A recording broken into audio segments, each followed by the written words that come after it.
A compressible gas, it is necessary to define the thermodynamic state of the gas with state variable. Normally, we have the static pressure P, static density rho, symbol rho over here, and the static temperature T. P, rho, and T. Their interdependence is described by the thermal equation of state.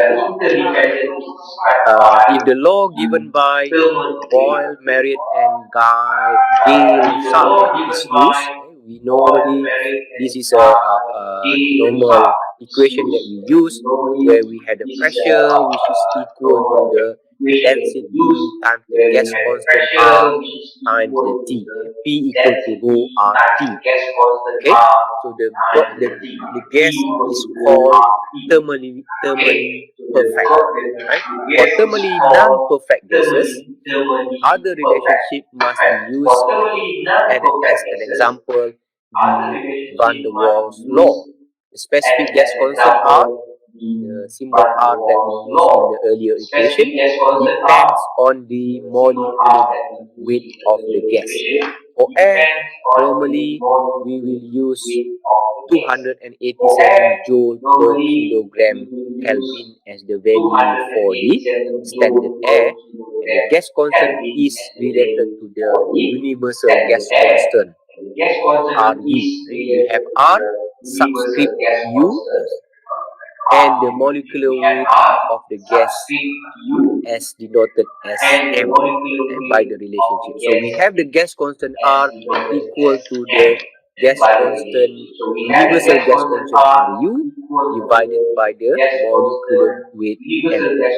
So the value of the universal gas constant, right, for Ru is 8.31434 kilojoule per kilomole Kelvin. Right? So normally you do not have to memorize this, and the gas constant R normally is given in the formula sheet for the final exam.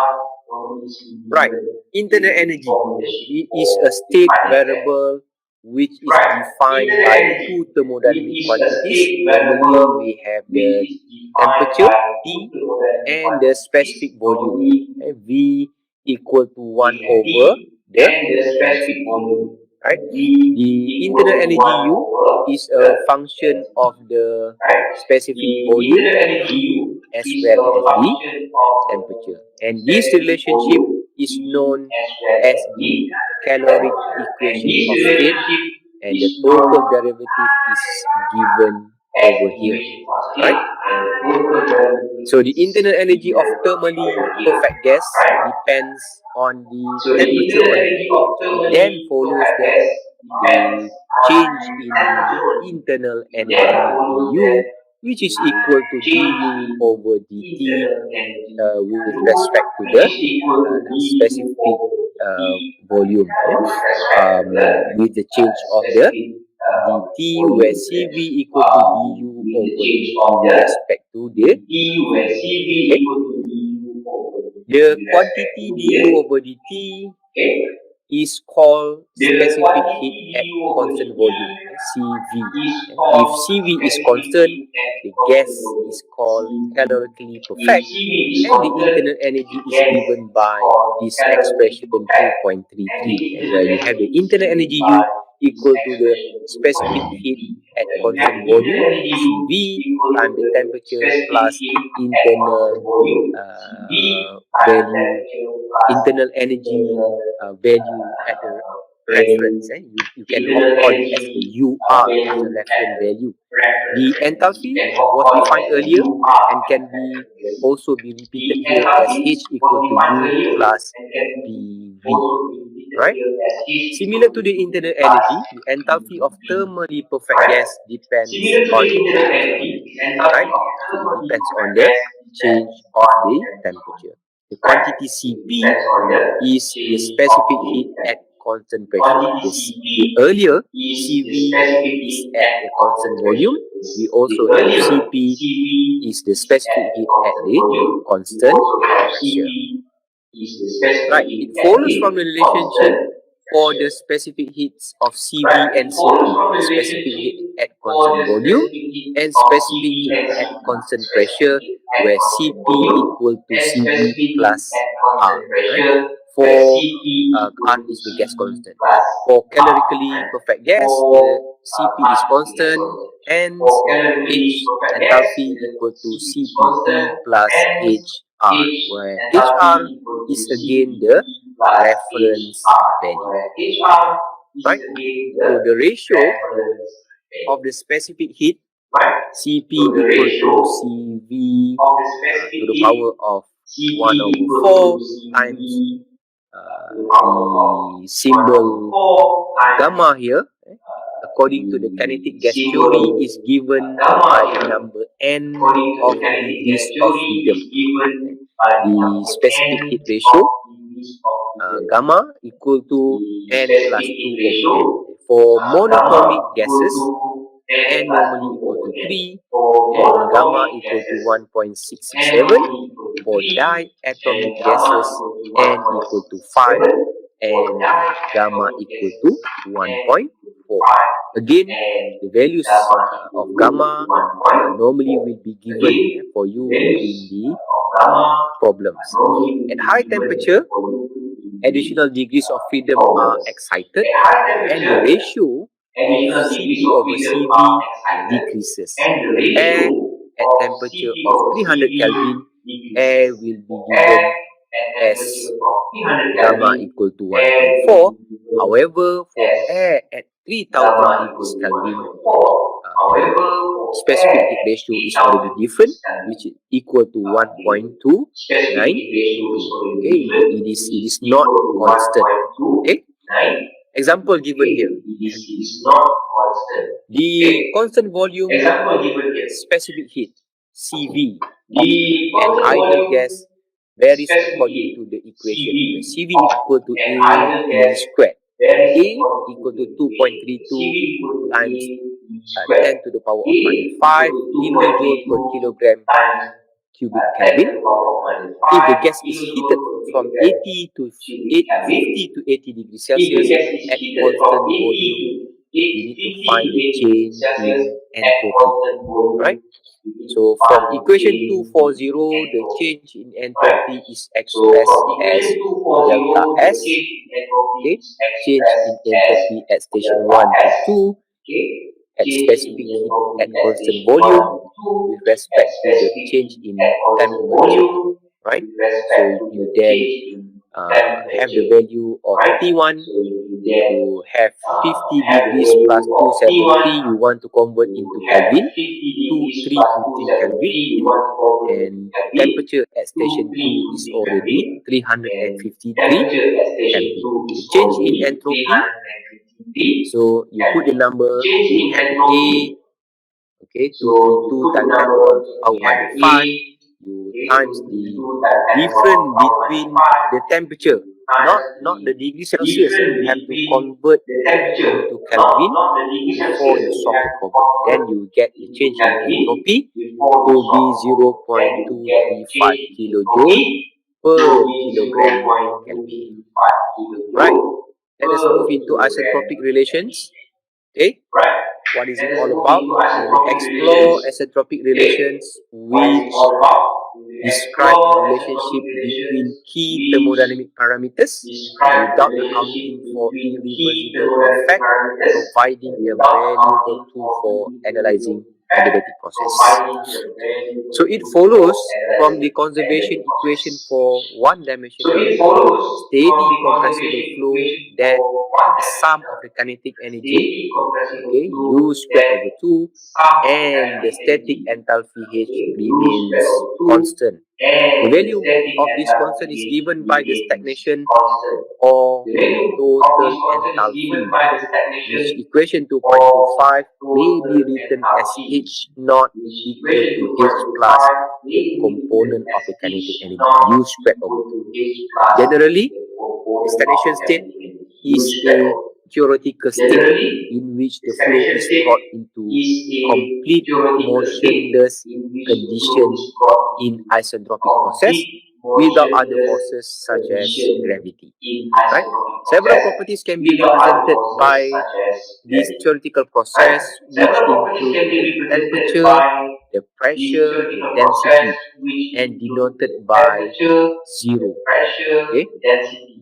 For calorically perfect gas, the enthalpy can be replaced by the product of static temperature and the specific heat at constant pressure CPT, and thus we can rewrite CPT naught equal to CPT plus the kinetic energy as this expression 239.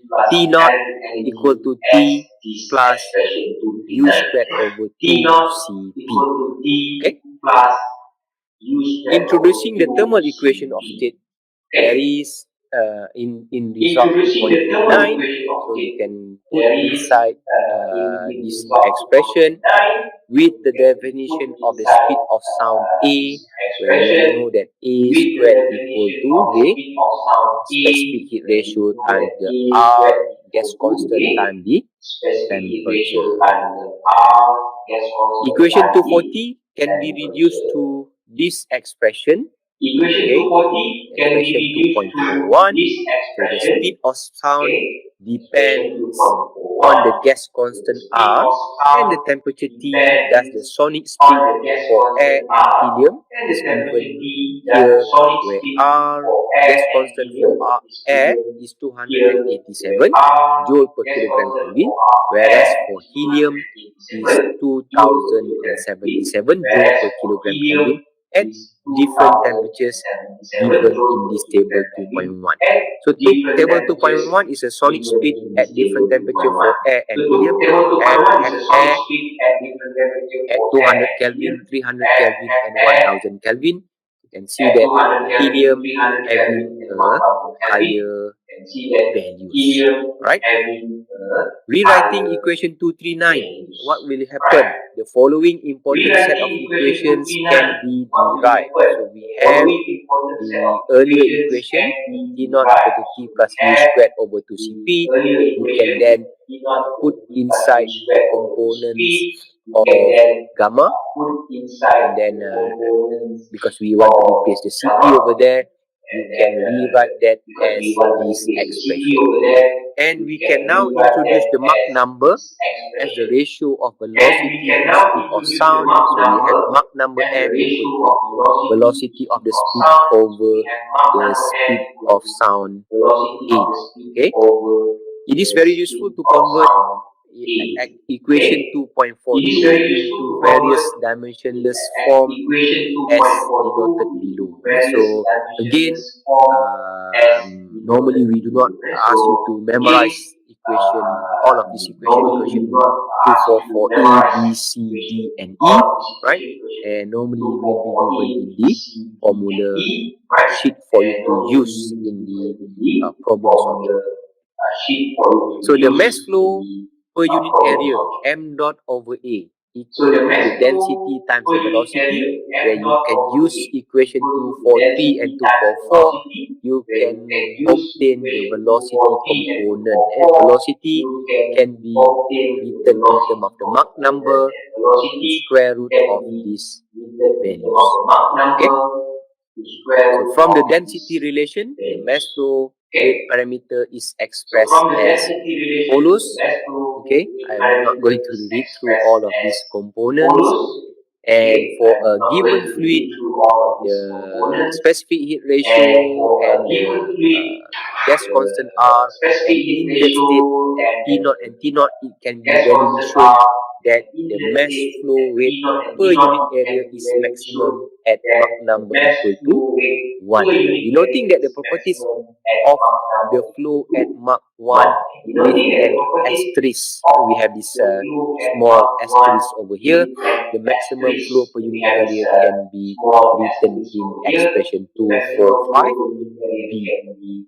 Okay, so from 245A and 245B, we can then rewritten it as 2.46. Normally in gas dynamic books, in other textbook, it will be given in appendices, a set of table for isentropic flow parameters. We will be using it more in aerodynamic subject. Okay, by equation 244 and 246 for specific heat rho equal to gamma equal to 1.4, which is given over here at different Mach number 0, Mach number 0.5, Mach number 1 and 5 and so on, and the whole table that illustrate the values. For a given isentropic flow and known values of gamma specific gas constant are P naught, T naught and M dot, it is clear that the A asterisk is a constant, right? So we can use this relation to plot fluid properties versus Mach number. So this is a typical plot of fluid one-dimensional isentropic flow of a perfect gas. Okay, the last part of our session today, the steady one-dimensional compressible flow. So basically we want to focus on the analysis of steady one-dimensional compressible flow, which offering insights into the simplified but fundamental scenarios often encountered in fluid dynamics. One-dimensional flow normally refers to flow involving uniform distributions of fluid properties over any flow cross-section area. It provides accurately the stream-wise variation of average fluid properties. The flow is the flow in diffusers or combustors and nozzles exhibits the major characteristic of one-dimensional flow. Why we only consider one-dimensional flow? Why not two-dimension or three-dimension? Okay, normally in propulsion, aircraft propulsion, we want to simplify the control volume, right? So we treat it as a one-dimensional flow. Okay, so that we can easily solve the problem by simplified manner. Through one-dimensional analysis, for the flow in rotating elements such as the fans, the compressor and the turbines provides also the mean flow features. It is more appropriate to extend the analysis of flow within them to either two-dimensional or three-dimensional. So for a start, we will consider a steady one-dimensional compressible flow, but for more complex situation, and you want to have more meaningful values, you can then move into two-dimensional or three-dimensional analysis. So this is attributed to the large variations normal to the streamlines, which are no longer limited to the thin layer adjacent to the surface and known as boundary layer.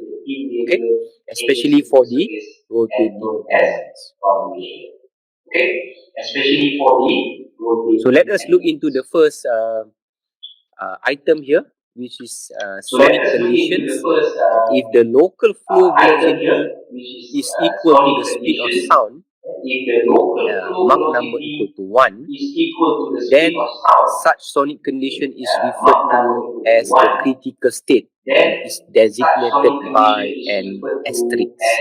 So whenever you see the asterisk sign, okay, it is actually denoted that the Mach number is already equal to 1. Okay, the temperature, the pressure and density.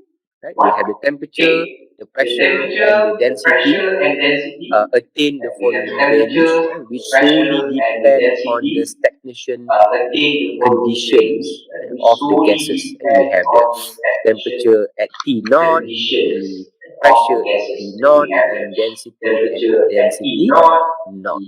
Alright, so these are the expression in terms of the specific heat ratio, gamma. So for air, we know that gamma equal to 1.4, The critical values are given from table 2.3, where T naught over T asterisk is 1.2. You can refer here, right? In this table 2.3 critical ratio for different value of gamma. And if you have gamma equal to 1.4, you can plug out the numbers for T naught over T asterisk 1.2 and T naught over P asterisk 1.8929, density naught over density asterisk 1.5774, as well as the speed of sound, A naught over A asterisk equal to 1.095, right? So instead of the local speed of sound A, the critical speed of sound can be used to define a Mach number. Okay, so which is called the critical Mach number. Instead of just M, now we have M asterisk, where we have the velocity divided by the speed of sound at the asterisk. Okay, remember at the asterisk. Okay, the Mach number equal to 1. The relationship between the local Mach number M equal to U over A and the critical Mach number M asterisk is derived from the relationship 247 and 249 and can be rewritten as expression 250. In the case of Mach number approaching infinity, right? So the critical Mach number M star or M asterisk approaches the following limiting value. Okay, so this is the expression for M approaching infinity. So with these relations, the ratios of the temperature, the pressure, density, speed of sound referred to their stagnation values. Okay, we can refer to the stagnation values E naught, A naught, E naught, and rho naught can be expressed by the critical Mach number M asterisk. Okay, for each one of it. Right? 1, 2, 3, and 4. Again, you do not have to memorize this expression at the solid condition. Next, okay, classification of Mach regime. Okay, so we have already introduced by the Mach number just now. Normally, aerodynamicists often classify airflow regimes using Mach number values. 6 flight regimes may be identified. Normally, what we call it as a subsonic, Mach number less than 1, transonic, supersonic, hypersonic, hypersonic, and re-entry 1. Okay, so subsonic and supersonic speeds are associated with values of Mach number less or greater than unity respectively. Right? And in between region defined as the transonic regime, where Mach number is around unity, for example, like say 0.8 to 1.2. And Mach values associated with supersonic regime varies from 1.2 to 5. For hypersonic regime, Mach number range from 5 to 10. Okay, NASA they have already defined high hypersonic when Mach number ranges from 10 to 25 and re-entry speeds as anything greater than Mach 25. Space shuttle as an application over here. So let us look into a table given over here. A definition by NASA, classification of flow regime is what we have already highlighted just now. The subsonic less than 0.8. Normally we have propeller driven and commercial turbofan aircraft. Right? For transonic between 0.8 to 1.3. All present airliner, name it B777, 767, 747, A320, A330, A340, and so on, fly at the lowest transonic speed. Typical speeds are greater than 250 miles per hour but less than 760 miles per hour. So supersonic type of aircraft flying at Mach 1.3 3 to 5, we have the modern combat aircraft. Okay, all of these modern combat aircraft, and then hypersonic. Between 5 to 10 aircraft have cool nickel titanium skin, highly integrated small wings. Okay, and then high hypersonic. Between 10 to 25, vehicles are thermally controlled. Its structure is protected by special silicate tiles or similar. They have blunt nose configuration to resist aerodynamic heating. And for re-entry vehicle, Mach number more than 25, and vehicles have ablative heat shields, normally have no wings, blunt capsule shape, right? So you can already seen in the re-entry vehicle used by various companies. Now let us move into the next one, which is diffusers and nozzles. And these are the most commonly used for our problems in aircraft propulsion. So diffusers and nozzles are commonly utilized in jet engines, okay, and then rockets as well as spacecraft. They have different functions for diffusers as well as nozzle. A diffusers is a device that increase the pressure of fluid by slowing it down. And it diffuse the air. So diffuse the air, it increases the pressure by slowing it down. While a nozzle is a device that increases the velocity of a fluid at the expense of the pressure. And that is diffusers and nozzle performs opposite tasks. Variation of dark area with inlet Mach number. Okay, accelerated flow nozzle where we have the dV more than 0, change in velocity more than 0. For decelerated flow, the change in velocity less than 0, or in other cases, constant velocity. For Mach number less than 1, for dV more than 0, you have the change in area less than 0. However, for diffuser, the dA is greater than 0. At a constant velocity, dA is equal to 0. However, for Mach number more than 1, dA is more than 0. For nozzle, for diffuser, dA less than 0. For constant velocity, dA equal to 0. Just a comparison between what happened for nozzle flow and a diffuser at a different Mach number, less than 1 as well as greater than 1. So in terms of a schematic diagram, variation of flow properties in subsonic and supersonic nozzle. So as highlighted in the previous table, for subsonic flow, Mach number less than 1. For subsonic nozzle, the pressure will decrease. Instead of subsonic diffuser, the pressure will increase.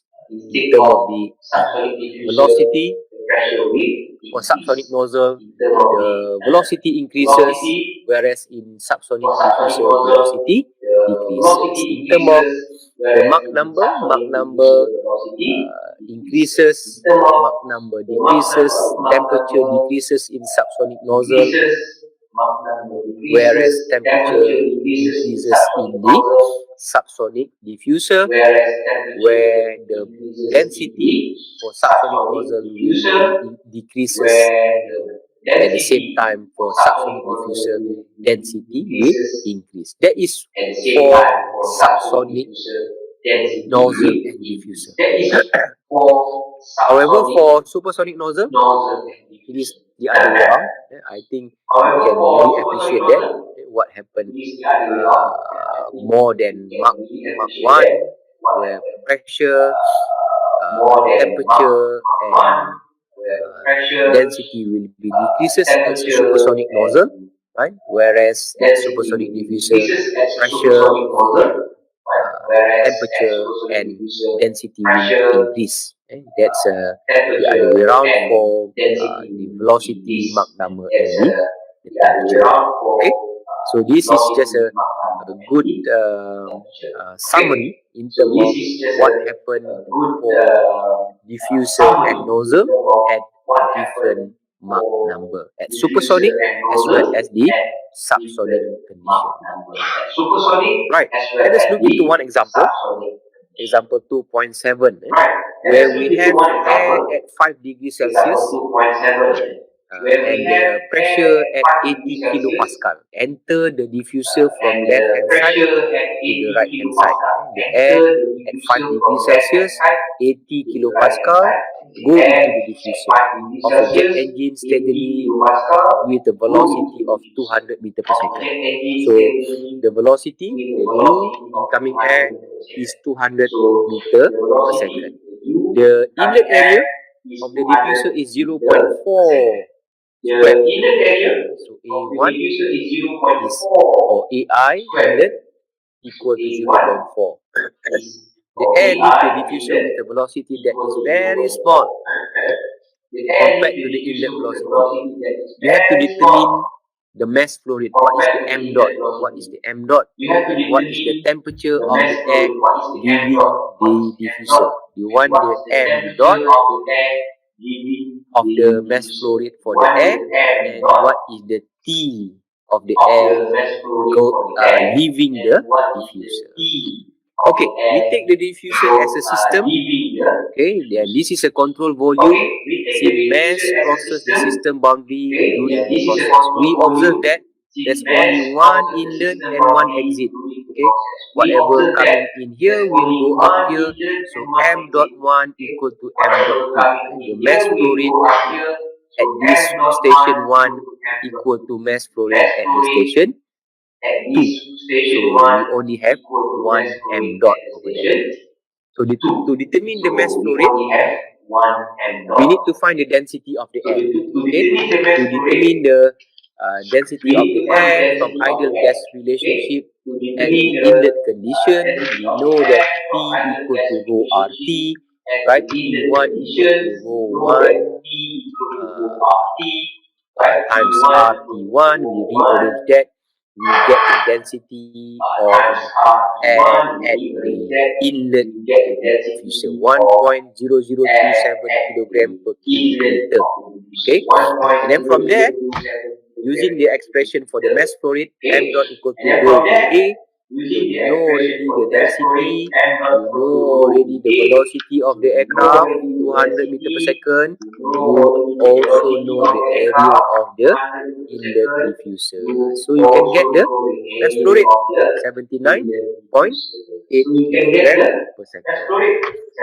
Next one, from the energy equation, right? So dq over dt and all of this expression. So with a small exit velocity, roughly v2 near to 0, negligible potential energy. So you have Z1 Z equal to Z2 dq over dt equal dws over dt equal to 0, because heat and work exchange is negligible. Then energy equation can be reduced to H2 equal to H1 plus V squared 1 over 2. So you can put the number in, okay, convert it into the temperature. This is roughly convert into temperature, and temperature. Then you now know the T1 equals to 278. Okay, and because it is at 50 degrees Celsius, if I'm not mistaken, sorry, 5 degrees Celsius, right? So 273 plus 5, and you put inside the number velocity and then the specific capacity at constant volume. You can then get the temperature at the exit of the diffuser. You can see that the temperature increases, okay, 287.9 Kelvin. Right, another example, gas flow through a converging diverging nozzle at point G and H lie between the inlet and outlet of the nozzle. Okay, converge, diverge nozzle. At point G, the cross-sectional area is 500 centimeters squared and the Mach number was measured to be 0.4. At point H, the cross-sectional area is 400 centimeters squared. Find the Mach number at point H. Assume that the flow is isentropic and the gas specific heat ratio is 1.3. Okay, all the information already given. Now we put in the number. So to obtain the Mach number at point G, we apply equation 246. Okay, equation 246 is this one. Okay, the one that I told you that you do not have to memorize, but is already given in the formula sheet. To find the ratio between Ag to the critical one, A asterisk, right? So you put all the numbers that already given. Mach number at G 0.4, you have the specific heat ratio 1.3, so you put inside the number there, you can get the ratio between Ag to the A asterisk as 1.6023. Okay. At point H, the area ratio is evaluated from the relationship. Okay, you can at point H, where we have this relationship, where we put inside the number that we have already calculated just now, we will get AH over A star to be 1.2818. From the same equation 246, you can then rearrange to get MH. Right? MH is equal to 0.8696. Okay, so solving the equation by trial and error, you have the two numbers. You can get either this or this. Both solutions are possible. And the first is still a subsonic Mach number, which may be located in the convergent section. The second one is supersonic, which may be located at the divergent section, at the throat, where M equal to 1.0. Right, the final part of our lecture today is looking into shocks. Okay, as I already highlighted earlier in our session, we are not in this aircraft propulsion topic. We will look at the application of shocks. Even though you are going to go into more detailed study on the formation of shocks in your aerodynamics too, you have normal shock, oblique shock, but for the sake of completeness, we will just touch upon the brief introduction of what is shock. A shock is an irreversible flow discontinuity. In partly supersonic flow fluid, it may be also defined as a pressure front which travels at speed through a gas. Upon crossing the shock wave, the pressure, the temperature, the density, and entropy will rise, while the normal velocity will decrease. So these are the components: the fluid properties, the pressure, the temperature, density, and entropy will rise whenever the fluid passes through the shock wave. There are two types of shock, namely normal shock as well as the oblique shock. Okay, for normal shock wave, we can state two simple rules of thumb. The first one is that normal shock wave always form between supersonic and subsonic flow. Okay, it is in between the two, subsonic and supersonic. Normal shock wave will always form between that. The flow behind a normal shock wave is always subsonic. The flow before you reach the shock wave always subsonic. That's what is the simple rule of thumb. Right, this is how it looks like. Normal shock waves are encountered in the flow in intakes and nozzle as well as over aircraft wing. Okay, so this particular figure 26, 216, shows a normal shock wave form on the suction or both suction and pressure surface of wing section. A normal shock wave, either suction or suction pressures side of wing section, we have Mach number 0.72, critical Mach number, we have Mach number 0.77, and we have Mach number 0.82. Okay, so maximum local velocity less than sonic.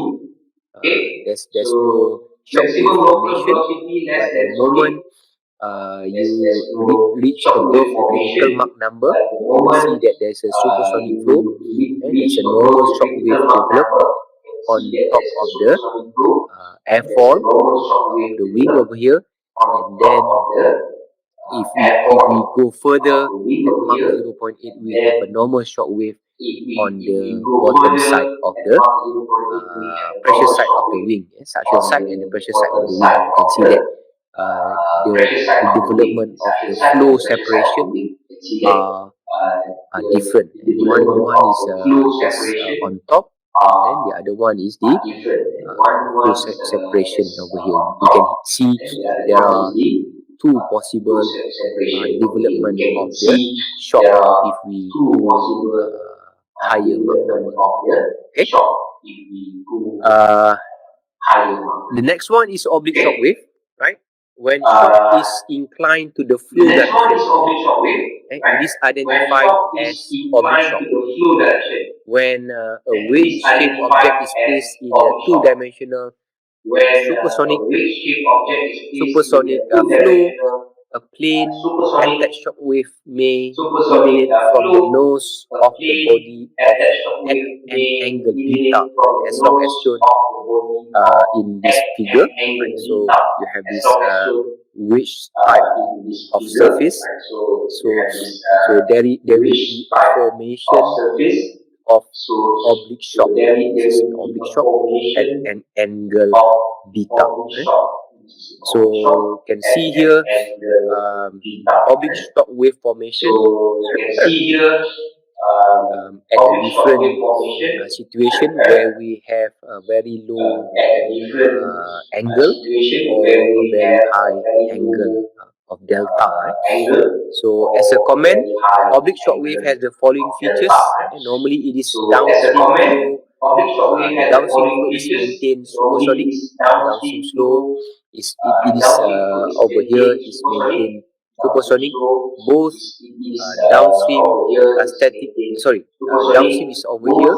It is at the before the object itself, and upstream is on this side. The downstream flow is maintained supersonic compared to the normal shock just now. It maintained at subsonic. Okay, both downstream static pressure and temperature are increased. The pressure and temperature increases. Total temperature is kept constant, while downstream total pressure is slightly reduced. Right? So later on, when we come across nozzle application, we will see more example with regards to normal shock and oblique shock. Alright. As a summary, just a short summary over here. What we have already gone through for the past 2 hours is already providing a comprehensive review. It's just a revision again of fundamental laws governing compressible flow, essential for understanding fluid dynamics. This chapter covers linear momentum, Newton's second law, angular momentum equation or moment of momentum, energy equation include first law of thermodynamics, and then we look into second law of thermodynamics and the entropy. We also touch upon equation of state, steady, one-dimensional compressible flow, as well as the Isentropic relation. So basically this this topic is very fundamental. It is a foundation for comprehending the intricate nature of compressible flow which combine principles from classical mechanics and thermodynamics. This is very important for you to grasp all the knowledge that we have already learned in thermodynamics and classical mechanics, so that we can apply in aircraft propulsion. Okay, so thank you for your attention. I believe that will be enough for today. We will continue this Friday Dr. An for our replacement